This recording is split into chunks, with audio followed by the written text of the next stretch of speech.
Majelis Ulama Indonesia dalam takaran ini mengatakan hukumnya mubah. Boleh. Kalau sama dengan sama, boleh nggak? Boleh, tak ada masalah. Tidak ada urusan ribanya di situ. Tapi kalau 1 juta ditukarkan, kita dapat cuma 978.000 atau 990.000 misalkan. Kurang berapa ribu? 10.000. Kata para ulama, sepakat para ulama ini haram, ini riba. Tukar-menukar seperti yang di pinggir jalan. Tukar-menukar kalau dipandang jasa, kata orang, dikata sebagian ulama, terkhusus mazhab Syafi'i, atau sebagian daripada mazhab Syafi'i mengatakan, kalau dipandang jasa, itu boleh. Pertanyaannya, seberapa banyak yang membenarkan? Mereka menukar uang ke bank, setelah di bank mereka plastikkan, kemudian mereka lakukan tukar-menukar di pinggir jalan. Pertanyaannya, itu tukar-menukar atau jual beli? Kan itu lagi. Kalau dia tukar-menukar, kalau ada selisih, atau ada kurang, atau ada lebih, hukumnya haram. Tapi kalau konteksnya di situ adalah jual beli uang, atau jual beli mata uang, hukumnya juga haram.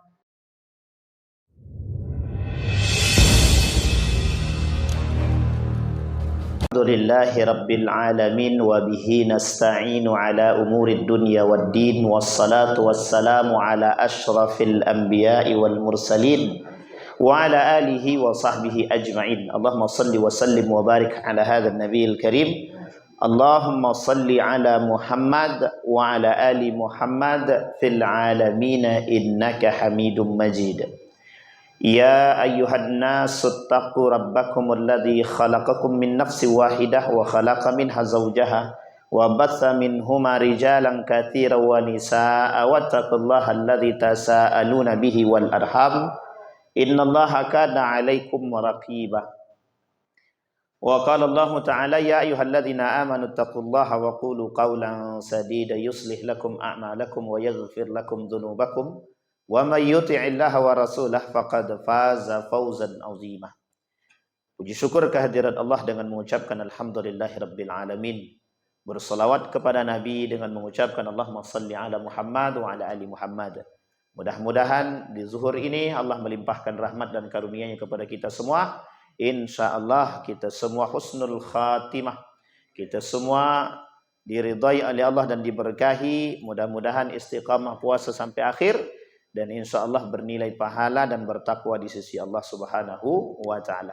Bapak Ibu sekalian yang berbahagia, di zuhur ini kita ingin sedikit membahas satu tradisi dan tren di kalangan masyarakat di bulan suci Ramadan.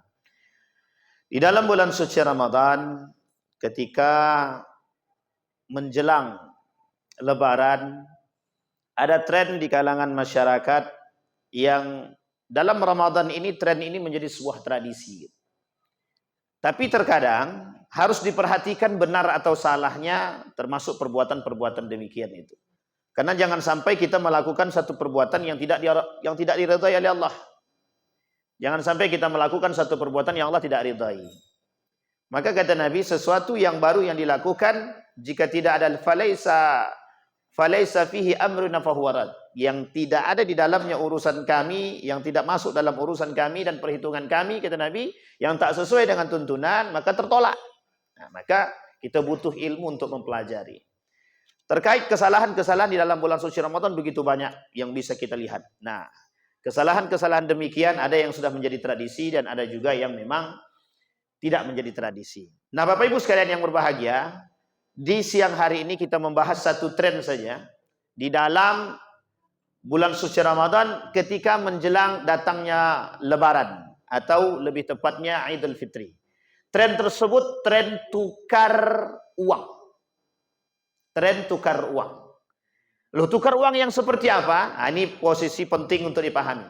Jadi di tempat kita Bapak Ibu ada tradisi tukar uang untuk memberi dari uang besar ke uang kecil untuk memberikan sedekah kepada orang-orang. Baik sanak famili, saudara dan lain sebagainya. Kata Nabi di dalam hadisnya, berikan sedekah terbaikmu kepada orang. Itu sunnah hukumnya. Sunnah. Majelis Ulama Indonesia mengatakan sunnah, merujuk daripada hadis Nabi, sunnah memberikan sedekah terbaik kepada orang. Nah, jadi kalau kita mau bersedekah, sedekah yang terbaik kita berikan itu bagus. Apalagi kita memberikan kepada mereka itu uang. Nah, baik, tapi kita lihat dulu. posisi tukar menukar uang ini dalam Islam. Yang pertama, kita buat rinci dari awal. Yang pertama ini adalah tradisi ketika banyaknya orang meminta atau untuk memberikan salam tempel. Salam tempel di bulan Ramadan atau lebih tepatnya THR. THR itu tunjangan hari raya. Kalau tak salah itu ya, nah artinya tunjangan hari raya. Karena tidak pernah dapat THR kan. Jadi tunjangan hari raya. Poin pertama, apa hukum memberikan sedekah kepada sanak famili menjelang menjelang Lebaran, Idul Fitri.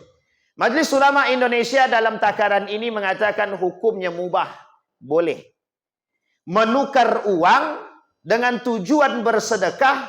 Dalam konteks ini kata Majelis Ulama Indonesia membolehkan. Mubah ini kata mereka bisa menjadi sunnah jika diniatkan untuk bersedekah dari yang terbaik. Apalagi kalau ada uang baru, uang lama dan uang baru yang ada, orang senang Pak. Jadi membuat hati orang senang ini sunnah kata para ulama. Kata Nabi juga sunnah. Nah tapi pertanyaannya adalah yang harus dipahami, betulkah hukum tukar menukar uang ini dengan niat yang tadi dalam konteks bersedekah itu dibolehkan oleh Majelis Ulama Indonesia atau para ulama dalam hadisnya? Kata Nabi dalam hadisnya atau kata para ulama? Ulama bersepakat memberikan sedekah baik dengan tukar menukar uang atau tidak, maka hukumnya sunnah, boleh, mubah, dibenarkan. Sekarang pertanyaannya, apa yang salah dalam tukar menukar uang ini? Ada. Sekarang kita runut lagi. Hukum tukar menukar uang jelang Ramadan dengan berbagai macam cara. Nah, ini dulu. Cara yang pertama. Bank Indonesia di tahun 2025 mengeluarkan 189 triliun uang untuk apa enggak tahu. Yang jelas masyarakat ini kebutuhannya banyak. Jadi disiapkanlah selama tahun 2025 ini di Lebaran ini khususnya di Ramadan ini 189 triliun. Kenapa? Karena mesti banyak orang yang akan ngambil uang. Terkhusus uang-uang kecil, pecahan-pecahan kecil untuk bisa memberikan uang. Kalau lewatnya tukar uang, lewatnya jalur perbankan, jalur pertama lewat perbankan, maka modelnya sama. Modelnya sama bagaimana? 1 juta yang ditukarkan, maka kita dapat 1 juta. Bagaimana pandangan para ulama dengan hal demikian? Kata para ulama, yang dibenarkan yang ini. Menukar 1 juta dengan pecahan 1 juta. Kita lihat hadisnya. Kata Nabi dalam hadis itu, zahab bil zahab, fiddah bil fiddah, sa'ir bil sa'ir, tamar bil tamar. Singkat ceritanya begini hadis tersebut. Ada 5 komoditi riba. 5 komoditi riba di dalam hadis Nabi. Yang terkategori mudah mendatangkan ribawi transaksinya.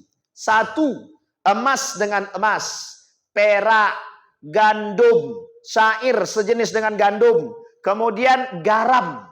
Garam bagian itu. Garam, kurma masuk juga.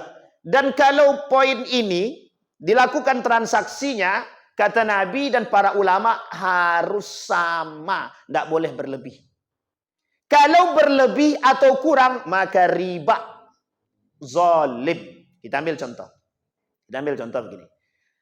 Emas ditukar dengan emas. Uang ditukar dengan uang. Lah kok bisa tapi uang dalam hadis ini tidak ada? Dirujuk atau dikiaskan kepada emas dan perak. Karena emas dan perak ini dulu sebagai alat sebagai pembackup mata uang, terkhusus rupiah. Jadi uang kita rupiah itu dulu di backup dengan emas. Setelah emasnya habis di backup dengan perak. Perak habis di backup dengan timah. Tidak ada arti. Maka sekarang kalau uang bulatan itu pecah, dah habis itu, tidak ada gunanya itu. Kalau dulu masih mending itu 1996 atau 1995, duitnya yang kita ada 500 rupiah warna kuning itu yang tahun 1996 ke bawah, itu masih di backup dengan emas. Meskipun tak banyak. Makanya banyak dijadikan cincin pernikahan. Nah, kembali kepada poin tadi. Emas dengan emas, perak dengan perak, dikiaskan kepada alat transaksi tukar-menukar, atau lebih tepatnya uang kartal kita hari ini atau uang rupiah. Maka kiasannya itu. Maka kalau emas dengan emas, perak dengan perak, maka uang dengan uang.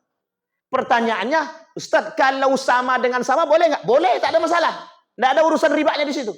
Tapi kalau 1 juta ditukarkan kita dapat cuma 978.000 atau 990.000 misalkan. Kurang berapa ribu? 10.000. Kata para ulama, sepakat para ulama ini haram, ini riba. Satu. Yang kedua, ada tinjauan yang lain? Ada. Ditinjau dalam perspektif yang berbeda. Jika transaksi ini dipandang dari sisi komoditi, maka hukumnya haram. Tapi dipandang dari sisi ijarah ataupun jasanya, maka ini perdebatan para ulama. Misal yang dibenarkan dalam Islam.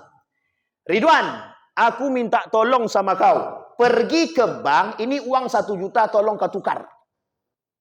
Jadi ada orang menyuruh saya untuk menukar uang ke bank. Saya pergi ke bank, tukar 1 juta, dapat 1 juta. Saya kasihkan, Pak, ini Pak Suwardi, 1 juta sudah saya tukarkan. Karena kau pergi Ridwan, kau sudah membantu aku bayar jasamu, aku kasih kau uang. Nih tips, bebas tidak ditentukan. Maka ini boleh, tidak ada masalah. Maka kata para ulama dipandang sebagai itu.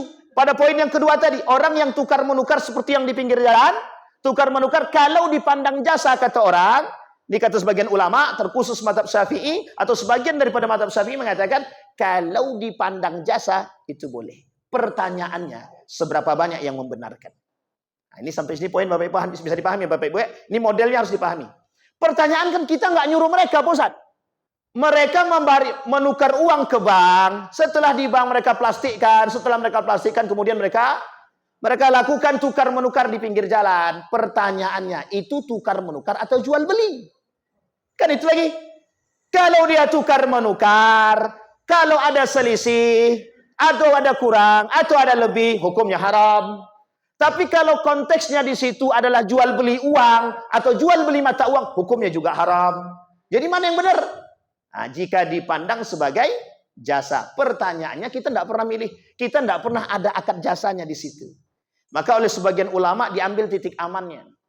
Biar tak terjerumus dalam dosa, gitu. Yang mau tukar uang di pinggir jalan itu, kita dia coba menggunakan akad ijarah sewa. Pertanyaannya, kalau kita gunakan akad ijarah, memang kita paham akad itu? Kan kita tidak paham. Maka kalau kita tak paham, jangan kita lakukan. Dan ini masalah. Sangat menjadi masalah. Kemudian, Pak Ustaz, kalau kami tukar dari rupiah ke rial, terjadi perselisihan, Pak Ustaz. Ini namanya saraf.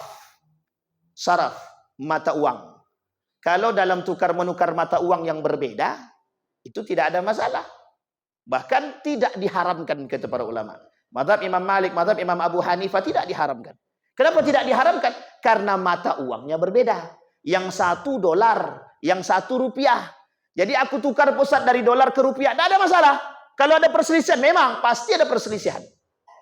Pasti ada perselisihan, pasti. Karena tergantung tingkat kursnya, Pak. Nah, baik. Yang kedua, yang selanjutnya, jika seandainya kami menukarkan itu dengan baik rial atau rupiah, tapi tidak tunai, bagaimana? Kalau tak tunai, bagaimana? Ini persoalan lagi. Sama. Transaksi uang dengan uang harus dilakukan secara tunai. Kapan itu Pak Ustadz? Ya terserah. Kalau di pinggir jalan, boleh, tak ada masalah. Maka adakah cara terbaik? Ada. Solusinya begini. Solusinya. Tapi solusi ini Bapak Ibu sekalian yang berbahagia, jangan salah paham. Karena kita menggunakan corak pandang yang berbeda. Solusinya adalah tetap kita tukar uang 1 juta kepada saudara-saudara yang di pinggir jalan. Misal, mereka juga tukar uang nih. Boleh kita tukar 1 juta dan dia kembalikan kepada kita 1 juta. Setelah itu, ini jasamu 10.000. Tapi jangan patok. Kalau dipatok sudah jatuhnya sudah haram. Nah, ini pertanyaan masalahnya. Masalahnya mau enggak begitu? Itu jalan terbaik yang diberikan oleh agama. Jalan terbaik. Nah, Bapak Ibu sekalian yang berbahagia, itu menjadi tren. Kemudian, hukum tukar uang dengan jasa. Hukum tukar uang dengan jasa tadi sudah disampaikan oleh para ulama. Mazhab Imam Malik mengatakan hukum tukar uang dengan jasa boleh. Mazhab Imam Syafi'i bilang hukum tukar uang dengan jasa tidak ada masalah. Tidak dipersoalkan. Karena yang dipersoalkan adalah kalau komoditi tapi bukan jasanya. Tapi mazhab Imam Ahmad bin Hanbal, berhati-hatilah dengan proses jasa. Takutnya jasa sebagai kambing hitam dalam transaksi yang tidak dibenarkan atau transaksi ribawi. Nah, ini masalah nih Pak, kalau persoalan transaksi ribawi. Karena dia bagian daripada komoditas. Misal kita ambil contoh. Beras Sianu itu bagus. Berasnya beras Bare Solo. Bare Solo itu 180.000. Kemudian ditukar nih Pak, barter nih Pak. Barter dengan beras yang harga 160.000. Kira-kira secara kualitas sama apa tidak? Sekarang pertanyaannya boleh nggak? Boleh nggak barter? Sama kan dengan uang 100.000 pecahan besar dengan uang 100.000 pecahan kecil. Tapi kenapa di akhir Ramadan itu uang pecahan kecil lebih mahal daripada uang pecahan besar itu? Orang tidak butuh uang besar itu sekarang. Orang butuh yang kecil. Karena ramai permintaannya Pak. Permintaannya banyak. Di seluruh kota se-Indonesia. Permintaan uang kecil itu drastis. MUI bilang, Bank Indonesia bilang. Tahun kemarin. Kata Bank Indonesia, setiap tahun di akhir bulan Ramadan atau menjelang datangnya Idul Fitri, permintaan uang kecil itu meningkat. Coba bayangkan. Sehingga uang besar itu numpuk, kata dia. Uang besar. Jadi lebih mahal Pak. Kalau barang itu yang tadinya uang tadi, tidak lagi menjadi alat transaksi, tapi menjadi perhiasan, sudah berubah makna, maka dalam transaksi ini jual belinya boleh, sah. Misal, uang 500 tahun dulu Pak. Kan udah nggak laku tuh. Udah nggak laku tuh Pak. Jual beli dimanapun nggak diterima orang. Cuma jadi hiasan. Setelah jadi hiasan, jadi barang antik Pak. Kalau sudah jadi barang antik, yang tadinya harga 500 jadi 500 juta. 500 rupiah jadi 500 juta. Karena dipandang bukan lagi komoditi, tapi yang dipandang menjadi alat perhiasan atau yang disebut dengan barang antik tadi. Dan ini sebagian ulama membolehkan dan membenarkan. Tidak ada masalah kata para ulama. Nah, kembali kepada persoalan beras tadi, sama dengan transaksi. Semua transaksi seperti ini yang masuk dalam kategori yang 6 atau yang 5 tadi yang saya sampaikan, semuanya harus sama. Sekalipun kualitasnya berbeda. Contoh, masalah beras tadi, beras 180 dengan beras 160.000. Bare Solo dengan SPAP. Apa SP apa? Ya itu kan, pokoknya beras itulah. Sama tuh, sama-sama berasnya 10 kilo, 10 kilo. Sama Pak. Nggak boleh lebih, nggak boleh satu beras pun bersisa. Bersisa atau lebih nggak boleh.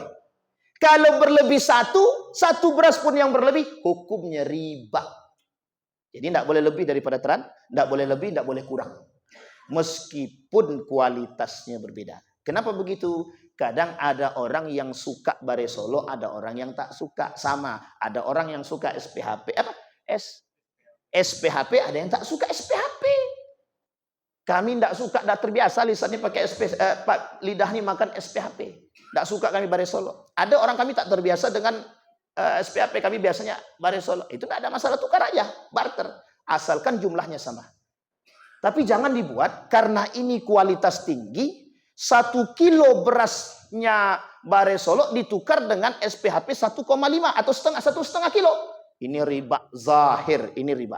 Dalam transaksi komoditi yang 6 ini kata Nabi, kata para ulama merujuk kepada pemahaman baginda Nabi Muhammad SAW, tidak boleh ada tambahan sedikit pun, dia tidak boleh dikurang sedikit pun. Dan wajib transaksinya tunai.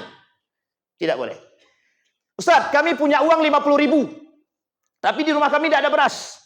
Sementara Sianu punya beras. Kalau kami barter bagaimana? Uang dengan beras. Haram. Lah terus solusinya bagaimana? Akadnya ganti. Jadi jual beli. Saya jual beras saya 5 kilo ini, karena Bapak punya duit, Bapak belilah beras saya yang 5 kilo. Nah, itu transaksi jual beli namanya Pak.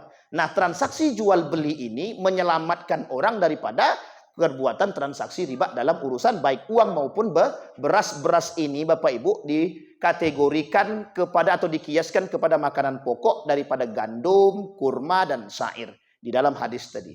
Jadi Bapak Ibu sekalian yang berbahagia, di dalam bulan suci Ramadan bukan tidak ada transaksi ribawi.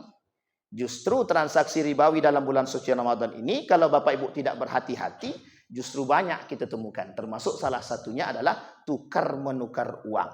Nah, ini bisa dipahami Bapak Ibu, tradisi ini jangan kita jadikan satu tradisi yang biasa. Kalau bisa yang salah kita kesampingkan. Kita sampingkan. Tapi Pak Ustadz praktis lagi daripada kami harus ngantri di bank. Ya tergantung, kalau mau ngantri masuk neraka juga nggak ada masalah. Allah tidak punya dosa, kata Allah. Aku tidak masalah. Kalian mau ngantri masuk neraka, silakan. Lebih pilih mana? Ngantri di bank atau ngantri masuk neraka? Kan tinggal pilih. Mak begitu kali, Pak. Memang riba itu tidak ada. Bermain dengan riba tidak ada tenggang rasa. Allah tidak punya tenggang rasa dengan orang pemain dengan riba. Justru orang yang bermain riba seperti ini disebut dengan riba fadal. Kata Allah, itu justru lebih diperangi, Pak. Bisa dipahami, Bapak Ibu? Ini agak sensitif sedikit nih nampaknya nih. Tenang. Pokoknya yang mau tukar uang nanti datang ke Pak Zuardi. Kan gitu. Kalau berkurang berlebih dah atau saya pakai bayar jasa ya kan Pak Zuardi. Apa riba bahaya dosa pula kan. Nauzubillahimin. Bapak Ibu sekalian yang berbahagia, mari sama-sama tradisi-tradisi yang enggak benar ini, tradisi-tradisi yang salah, jika mereka mau merubah tradisi mereka itu lebih baik. Kalau tidak, kita terjerumus. Jangan kita yang mendukung tradisi yang salah. Justru kita yang menghindari tradisi-tradisi yang salah. Jika mau pakai jasa itu lebih baik. Yang amannya adalah perintah minta tolong sama orang untuk tukarkan uang, nanti kita bayar jasanya. Yang kita bayar bukan uangnya. Yang kita tukar bukan uangnya. Yang kita soroti adalah jasanya. Dalam hal ini, dalam penentuan jasa juga tidak boleh dipatok harga. Kalau dipatok harga justru mendatangkan masalah. Saya kira itu saja Bapak Ibu sekalian yang berbahagia. Mudah-mudahan bermanfaat. Mudah-mudahan tradisi ini bisa kita perbaiki sedikit demi sedikit. Mudah-mudahan kita tidak terjebak dalam perbuatan-perbuatan ribawi. Fa'tabiru ya ulil absar la'annakum tuflihun. Assalamualaikum warahmatullahi wabarakatuh.